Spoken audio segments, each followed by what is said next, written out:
Bismillahirrahmanirrahim. Assalamualaikum warahmatullahi wabarakatuh. Subhanal malikil quddus, subhanal malikil quddus, subhanal malikil quddus. Subhanazil mulki wal malakut, subhanazil izzati wal azamati wal haibati wal qudrati wal sultan, wal kamal wal jamal wal jalal wal kibriyai wal jabarut, wala yamutu wala yafutu abada. Subuhun kuddusur Rabbuna wa Rabbul malaikati war ruh. Semuanya subhanallah walhamdulillah wala ilaha illallah wala ilaha illallah wala ilaha illallah huwallahu akbar. Allahumma salli wa sallim وبارك وكرم على هذا النبي الكريم سيدنا وحبيبنا وشفيعنا وقرة أعيننا ومولانا Muhammad.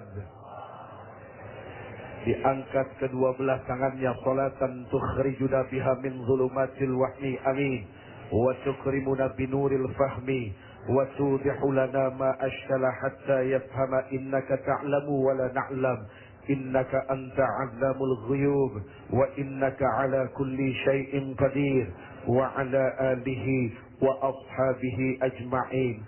Amma ba'd. Allahumma antas salam semua wa minkas salam wa ilaika ya'udus salam. Fahayyina rabbana bis salam wa adkhilna al jannata darus salam. Tabaraka rabbana wa ta'alaita ya dzal jalali wal ikram. Amin amin amin ya rabbal alamin. Hadirin yang insya Allah dimuliakan Allah di seluruh penjuru tanah air, pemirsa yang selalu setia untuk bersama-sama melihat damai Indonesiaku yang insya Allah mampu membuat Indonesia damai. Kok harapannya begitu? Ya, kalau kita melihat hari-hari berita demi berita ya, mau berita yang bersifat membicarakan orang, mau berita yang sifat membicarakan negeri, mau berita yang membicarakan apapun, ternyata lebih banyak tidak kondusifnya daripada yang kondusif. Ibu tahu arti kondusif apa? Ya, gubrak. Maksudnya tidak tentram, tidak ada unsur sakinah, mawaddah, warahmah. Ini ngomong-ngomong sakinah, mawaddah, warahmah. Kebetulan sebelum program Damai Indonesiaku ada kilas balik tentang beliau guru kita almarhum al-maghfurlah Kiai Haji Zainuddin MZ. Bicara tentang baiti jannati. Satu bangsa tidak akan makmur, tidak akan tentram kalau tidak dimulai dari rumah yang berisikan nilai-nilai surga. Pemirsa di seluruh tanah air yang insya Allah selalu dalam pelukan dan kasih sayang Allah Subhanahu wa Ta'ala. Ini ngomong-ngomong anak muda nggak sopan banget ya, belum salaman. Assalamualaikum, sehat. Insya Allah. Mohon maaf ya, aduh. Ngewakilin dari depan ke belakang tuh, ya Allah, sehat. Allahumma sholli ala Muhammad. Sehat. Aduh. Oke bro. Depan anak muda soalnya. Jadinya pakai bro. Baik, pemirsa. Ini jamaah Masjid Asy-Syakirin. Artinya apa ya? Dari tadi nanyain arti melulu, iya kan? Mulai dari awal kondusif, sekarang Asy-Syakirin. Apa sih Asy-Syakirin, Bu? Intinya adalah menjadi orang-orang yang bersyukur. Baik, tema kita hari ini adalah tentang sebuah amanah. Ditanya lagi tuh, amanah artinya apa? Kayaknya nih episode kali ini banyak nanya dulu nih. Amanah artinya apa sih? Kalau tidak salah, amanah itu artinya adalah titipan. Kalau amanah dijalankan, maka ujungnya jadi amanah. Ya, karena amanah jadi amanah. Kalau aman kan enak, betul nggak? Dan ingat, perilaku dan sifat amanah itu adalah perilaku yang paling khas yang dimiliki oleh orang-orang yang selamat. Siapakah orang-orang yang selamat? Orang-orang yang selamat itu adalah orang-orang Islam kan artinya selamat. Berarti keberadaan orang Islam harus menyelamatkan orang-orang yang ada di sekelilingnya, kan begitu. Lihat saja dari praktek sholatnya, nggak usah jauh-jauh. Pertama diawali dengan takbir Allahu Akbar.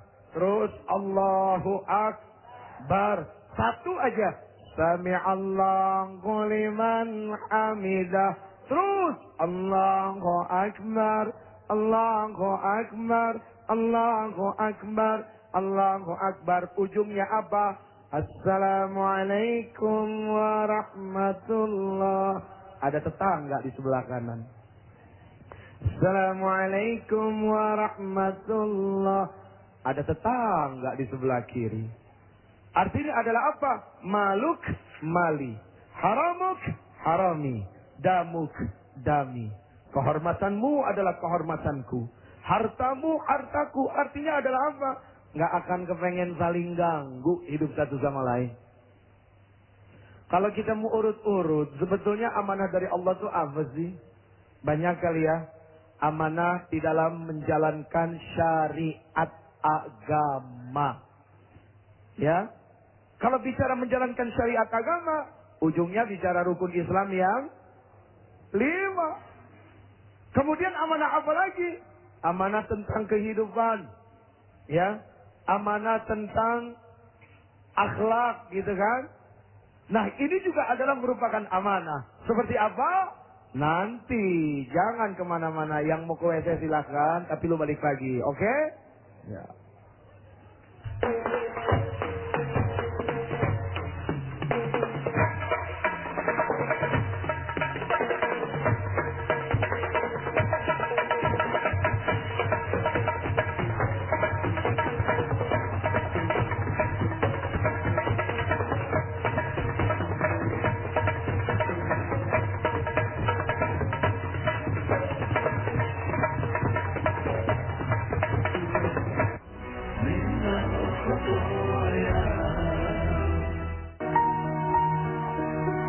Rasulullah Shallallahu Alaihi Wasallam bersabda, setiap orang adalah pemimpin, imam, suami, istri, dan pembantu rumah tangga pun merupakan pemimpin yang akan dimintai pertanggungjawaban atas kepemimpinannya. Hadis riwayat Bukhari. Wasiat yang menegaskan kepada kita bahwa siapapun tak lepas dari beban amanah. Beban berat akan dirasakan berat bagi manusia yang menganggap amanah sebagai siksaan di dunia. Sebaliknya beban amanah akan terasa ringan bagi manusia yang telah sampai pada pemahaman bahwa amanah adalah sebuah amalan yang akan diganjar dengan pahala. Tetaplah bersama kami.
Jamaah yang insya Allah dimuliakan Allah Subhanahu wa Ta'ala. Amin.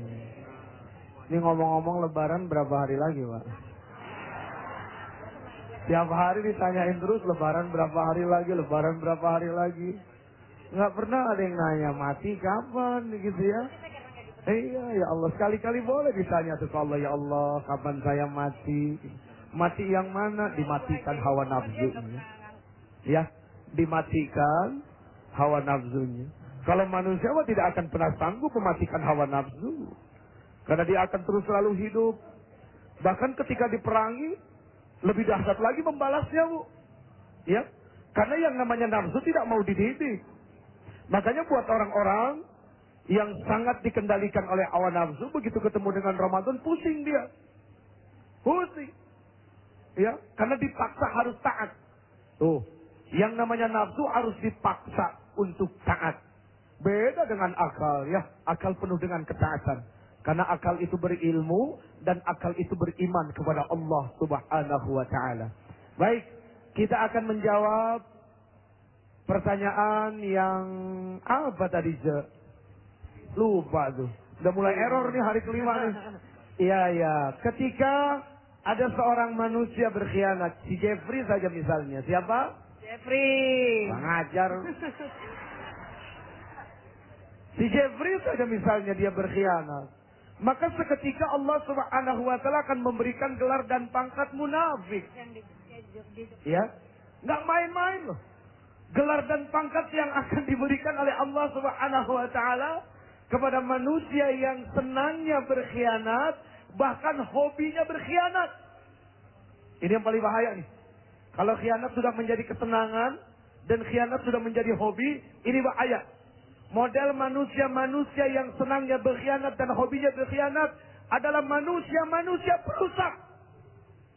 Dan manusia-manusia yang senantiasa mendatangkan kerusakan yang hebat. Bagi apa?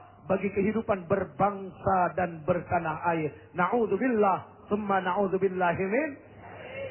Kan kita sering dengar tuh guru-guru kita, ya kan, para orang tua kita. Beliau-beliau menyampaikan ayatul munafiqis salasun. Ya. Ada beberapa ciri dan tanda orang munafik. Ada 3 katanya. Idza haddatsa kadzaba, kalau dia ngomong dia suka bohong. Wa idza wa'ada akhlafa, kalau janji dia suka ingkar. Wa idza tumina khana, kalau dikasihkan amanah dia berkhianat. Contohnya banyak nggak kira-kira? Banyak. Ada pada siapa? Hah? Ada pada diri sendiri. Ramadan bulan bercermin. Ya. Mungkin kalau 11 bulan kemarin kita tuh hobinya ngelihat celah orang lain, salah orang lain gitu kan. Keburukan orang lain, saatnya Ramadan melihat diri sendiri, tidak melihat kemana-mana. Gitu ya. Soalnya kalau kita ngomong, oh si Anu munafik. Repot, ntar ujung-ujungnya sakit hati. Kalau sakit hati bisa jadi penghalang kedekatan kita dengan Allah Subhanahu wa Ta'ala. Ya sudah, begini saja. Amanah yang gak usah jauh-jauh, yang terdekat adalah siapa? Suami, amanah. Istri, amanah. Anak, amanah. Harta, amanah. Kedudukan, amanah. Mau yang mana dulu diomongin? Istri. Wah, kalau suami mintanya istri, ini kayaknya ada cerita ini. Wah. Kalau istri mintanya apa? Suami. Loh kan ternyata, waduh, ini bahaya ini. Ya sudah, begini saja. Kita mulai ambil dari yang paling belakang. Kedudukan. Seorang mukmin yang taat, yang patuh, yang hidupnya penuh dengan pengabdian kepada Allah Subhanahu wa Ta'ala, ketika dia diamanahkan oleh Allah tentang kedudukan, sudah bisa dipastikan dia akan menolak, Pak. Ya. Contoh Umar bin Abdul Aziz. Subhanallah. Beliau dipilih oleh siapa? Rakyat, masyarakatnya. Bukan meminta untuk dipilih atau mencari dukungan supaya ada yang pilih. Bahkan ada seorang pemimpin yang hebat, Pak. Sekali waktu ada seorang ulama datang kepada dia. Ulama itu bercerita, wahai, tadi malam aku bermimpi. Bermimpi melihat beberapa pemimpin sebelum kamu, termasuk kamu. Ketika jalan di Siratal Mustaqim, begitu dia lewat, disambar sama petir Jahannam. Dihajarmu, ditarik. Wah. Ini pemimpin yang adil, gemeteran dia dengar cerita begini. Sampai begitu ulama ini ingin menceritakan dirinya. Lalu bagaimana dengan aku? Begitu aku melihat kamu, baru cerita sampai di situ. Ini pemimpin yang adil langsung meninggal.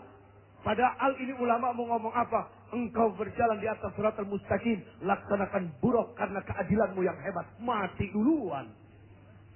Saking apa tuh? Saking punya rasa takut yang hebat dan besar kepada Allah Subhanahu wa ta'ala.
Disinilah pentingnya sifat ihsan. Ma huwal ihsan? An ta'budallaha ka'annaka tarahu. Fa in lam takun tarahu, fa innahu yaraka. Jadi ihsan itu artinya adalah apa? Hidup ini merasa kita ini melihat Allah Subhanahu wa ta'ala. Kenapa saya bilang hidup? Padahal kalimatnya an ta'budallah. Sembahlah Allah seolah-olah kamu melihat Allah. Sekarang kalau hidup tidak dijadikan ibadah, ini repot. Karena bicara perkara ibadah kan tidak harus bicara masjid gitu ya. Gitu kan? Tidak harus bicara ketika Allahu Akbar. Bukan hanya ini ibadah. Tapi perilaku sholat itu dibawa keluar. Dibawa ke kantor, dibawa ke kerjaan, dibawa ke tempat bergaul gitu ya. Nah ketika perilaku sholat dibawa ke tempat bergaul, ketika perilaku sholat dibawa ke tempat kerjaan, maka insya Allah. Karena ketika orang sholat kan luar biasa Pak. Antara makmum dan imam dua-duanya belajar saling mentaati satu sama lain. Makanya di dalam kitab Wasiyatul Mustafa lil Imami Ali karamallahu wajhah radhiyallahu anhu itu kan luar biasa. Sampai-sampai Rasul mengatakan apa? Ya Ali, samanna Jibrilu ayyakuna min bani Adam li sab'i khisalin. Ali, tahukah kamu bahwa sesungguhnya Jibril itu kepengen jadi anak keturunan Adam. Jibril pengen jadi manusia. Karena 7 perkara. Apa yang 7 perkara itu? 1, as-sholatul jamaah ma'al imam. Sana kamu pergi sholat berjamaah bersama imam. Apakah ini hanya perkara bicara pahala sholat? Oh tidak. Lebih daripada itu. Lihat perilaku imam sama makmum. Ya. Ketika imam Allahu Akbar, baru makmum Allahu Akbar. Imam dulu baru. Nggak ada makmum duluan. Allahu Akbar, baru imam. Itu makmum geblok namanya. Iya kan? Ketika kita sudah memilih seseorang untuk menjadi pemimpin, biar dia yang bicara, makmum gak usah ikut ngomong. Bismillahirrahmanirrahim. Udah diam. Alhamdulillahi rabbil alamin. الرحمن الرحيم مالك يوم الدين إياك نعبد وإياك نستعين اهدنا الصراط المستقيم صراط الذين أنعمت عليهم غير المغضوب عليهم ولا الضالين.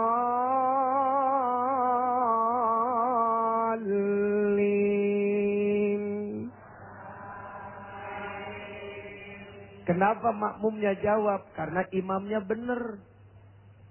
Karena imamnya benar. Kalau imam benar mah nggak jadi omongan. Tapi begitu imamnya rakus, imamnya serakah, imamnya tukang bohong, imamnya suka berkhianat, imamnya demen ngebela diri sendiri dan kelompoknya. Begitu dia waladdallin, jawab tuh makmum, ambil deh buat lo semua. Di sininya amin Pak, di sininya berontak. Kan banyak ya, kan tidak sah ketika seorang mengimami lalu ada di antara makmumnya tidak suka sama, kalau tidak salah seperti itu ya yang diajarin sama guru-guru kita. Tuh pembelajaran. Terus bagaimana ketika imam salah? Apakah berhak ditegur? Berhak. Siapa yang negur? Makmum. Makmum yang mana? Yang di belakang imam. Makanya punten, semangat kepengen berada di belakang imam harus pakai ilmu. Ini kadang-kadang maaf yang nggak ngerti persis di belakang imam. Begitu imam salah, ya kan, baca Quran wala. Ini ngarep ditolong kan sama di belakang. Karena makmumnya kagak ngerti apalnya Fatihah doang, akhirnya waladhdallin, balik lagi ke depan baca Fatihah. Iya kan? Tuh, ini yang repot.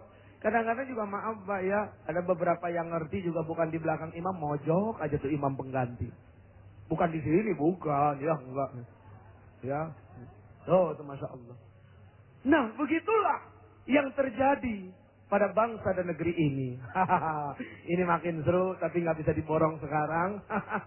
Jangan kemana-mana, mana kamera gua, jangan kemana-mana. Yang mau ke WC, yang lagi masak buru-buru, tergosong lagi masakan lo ya. Jangan kemana-mana.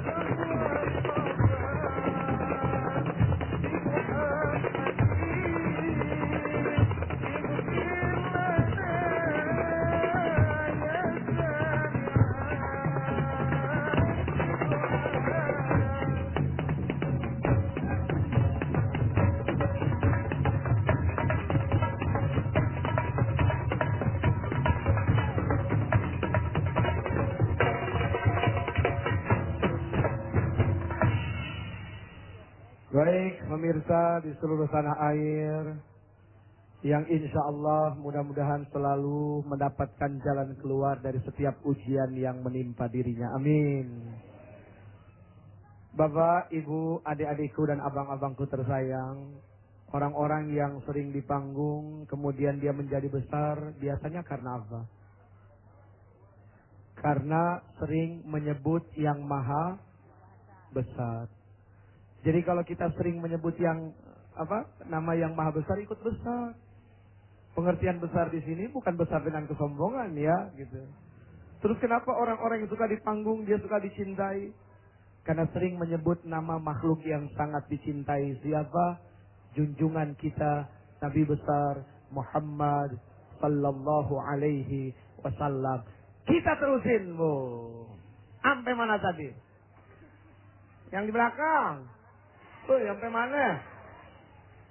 Seorang imam ketika dia keliru, wajib ditegur tidak? Wajib. Siapa yang negur? Makmum. Berapa orang yang negur? 1.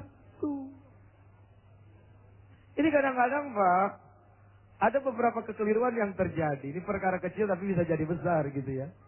Ketika si imam keliru, itulah tahan. 4 sof semuanya ikut-ikut negor. Subhanallah, rame-rame. Padahal cukup 1 orang. Begitu banyak negeri-negeri, maaf yang ketika pemimpinnya dianggap tidak amanah. Mulai, yang negur siapa? Sebegitu banyak orang ikut negur. Itulah pentingnya mencari wakil. Wakil yang bukan hanya bisa dicocok hidungnya ngikut, tapi wakil yang jujur untuk berani menegur pemimpinnya. Kan begitu. Betul nggak kira-kira? Ketika ditegur kalimatnya kalimat apa? Kalimat malakiyah, bukan kalimat syaitoniyah. Imam salah. Subhanallah. Kan gitu. Nggak mungkin. Hei, Imam, salah lo. Nggak mungkin. Atau kita pakai spanduk gitu ya, nulis di depan, imam salah, imam. Sudah diajarkan dalam sholat. Itulah kenapa as-salatul jamaah ma'al imam. Rasul sampaikan dalam kitab Wasiyatul Mustafa lil Imam Ali karamallahu wajhah. Allahu Akbar. Ketika imam melakukan kesalahan yang tidak bisa ditoleransi. Ini kesalahannya bikin dia batal jadi imam nih. Ya. Mau kedengeran, mau enggak. Awas. Ketika seorang imam salah makan. Udah tahu kagak boleh makan itu dia makan. Udah tahu itu bukan haknya masih dikemek juga. Kemek bahasa apa ya? Ya bahasa orang sini deh. Saking apa? Nggak bisa nahan diri dengan sifat rakus dan serakah. Padahal segala-gala sudah ditanggung. Ya, sudah ditanggung. Begitu seorang imam, dia makan sesuatu yang salah. Lagi mimpin, perut ngeberak-bak, berak-bak gitu ya. Biasanya yang paling gampang lari ke atas, apa lari ke bawah? Lari ke bawah paling gampang, lancar banget. Gitu kan. Kebetulan model kentutnya yang sir. Cuma dia yang tahu. Gitu doang tuh. Iya kan? Tuh lihat imam dalam sholat. Karena merasa diperhatikan oleh Allah. Dan taat akan peraturan hukum. Ketika dia bikin salah, jamaahnya mau tidak dengar. Jujur, pergi, mundur. Semoga puasa kita di tahun ini akan jadi puasa yang terbaik di antara sekian banyak puasa-puasa kita yang lain.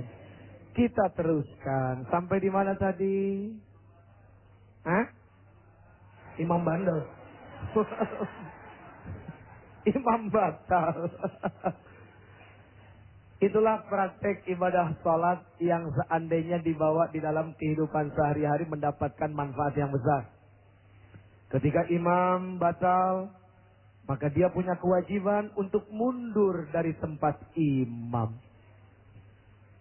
Apakah makmum tahu? Apalagi tahu? Ngerti gak ya Bu? Kentutnya modelnya stereo. Buat kayak begitu misalnya.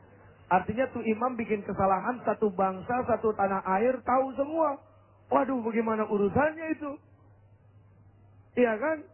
Yang nggak ketahuan aja, dia mesti mundur. Diganti itu. Yang ngegantinya juga nggak pakai money politik, Pak. Nggak dikenal main sogok-sogokan ngeganti imam. Dikenal nggak main sogok-sogokan? Nggak dikenal.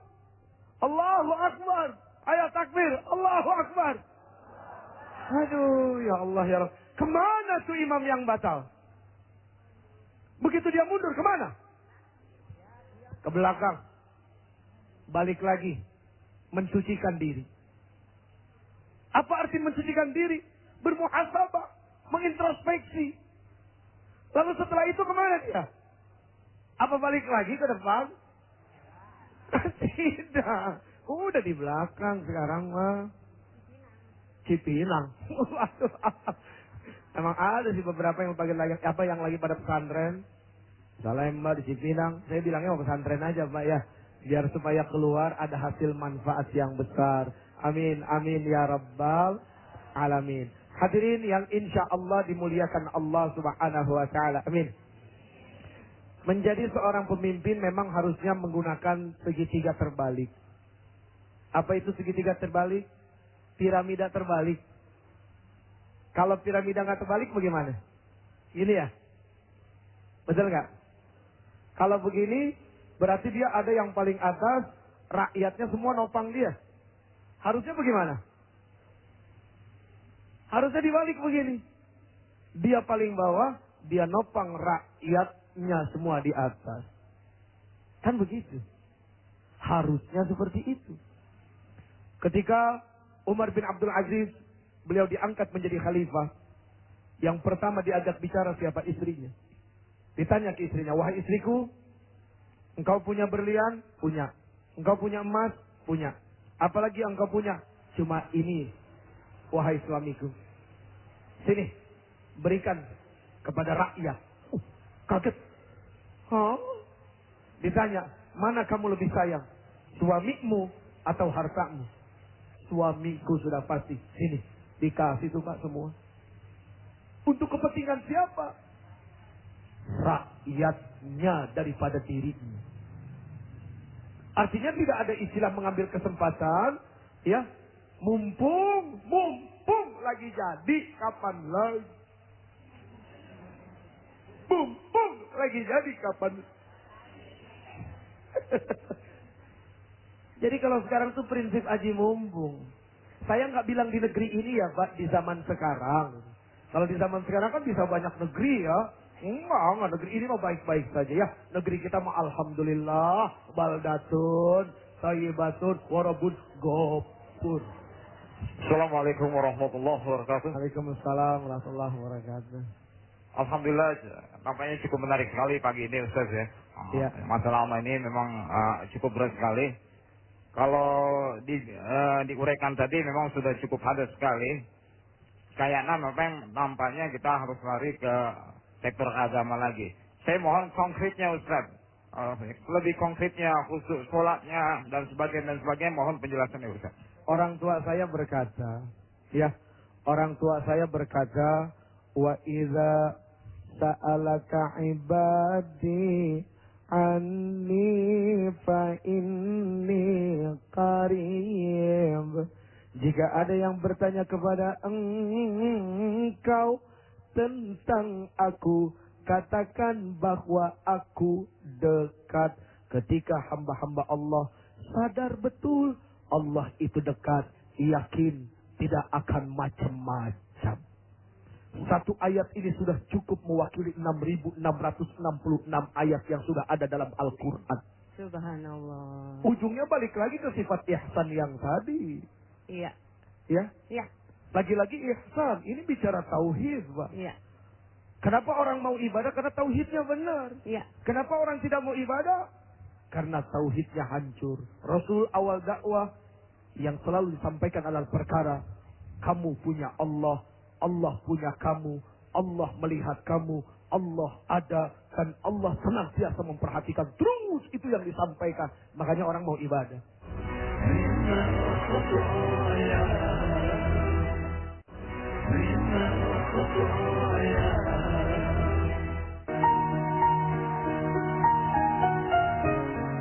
Ketika Allah berkehendak menurunkan manusia di muka bumi ini, Allah telah menuliskan dalam diri kita tentang lembaran rizki, lembaran nasib, dan ketetapan, sekaligus kemampuan untuk mengembannya. Dan Allah Sang Maha Pencipta, pencipta manusia, sungguh paling tahu tingkat ketahanan manusia dalam mengemban amanah. Karena Allah tak pernah membebani manusia di luar kemampuannya. Terima kasih atas perhatian Anda. Assalamualaikum warahmatullahi wabarakatuh.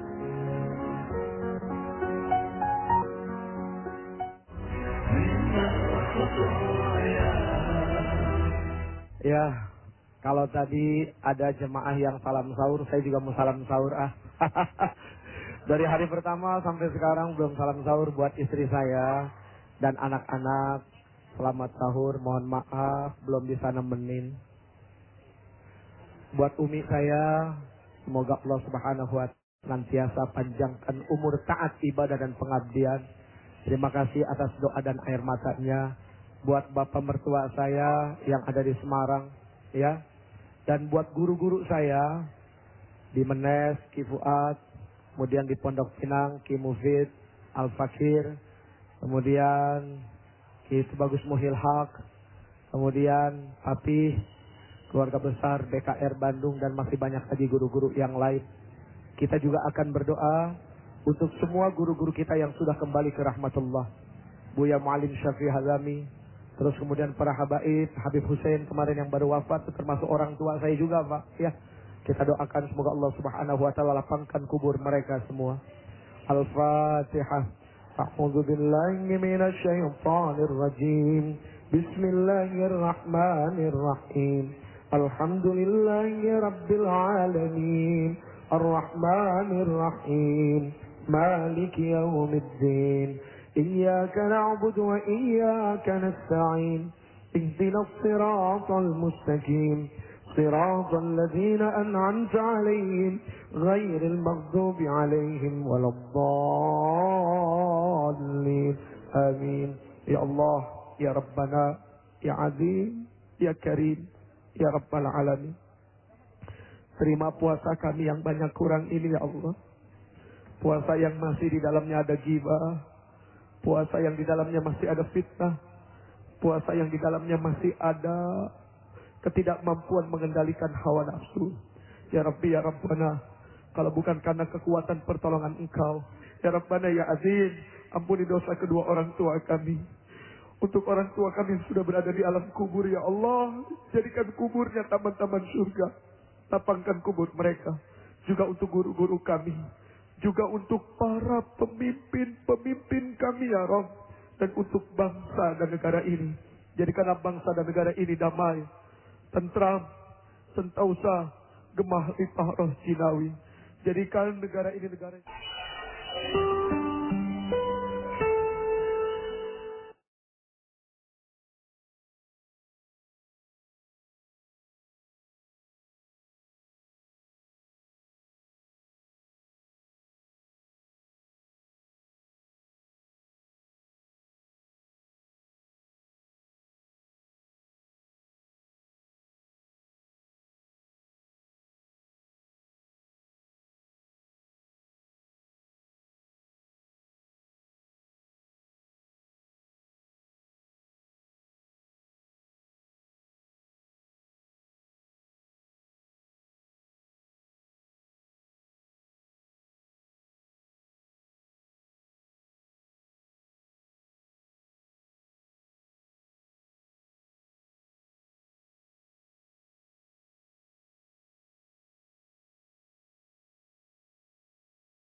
Bismillah.